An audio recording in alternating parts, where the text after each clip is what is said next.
Oftentimes I get asked, what is the best marketing strategy when looking to sell a home for the highest and best price? The answer is that there is not one simple way. There are multiple things going into a marketing strategy to get a home sold at the highest and best price.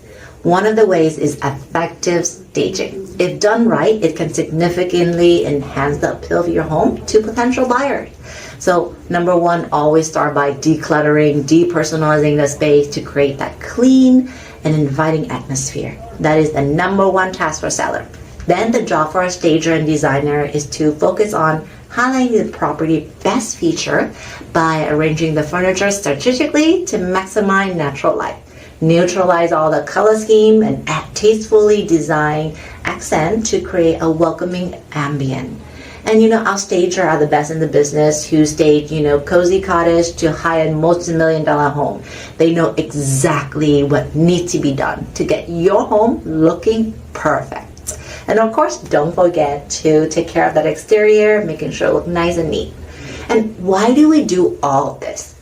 Really important part is to create an emotion, a feeling that when a buyer walks in, they feel like they have come home. And that when we can create bidding war and getting our seller the high and best price. As seller, you must get the buyer attention in order to have a successful sale. And if you're thinking about selling your home, give me a call and let's put a game plan together for you.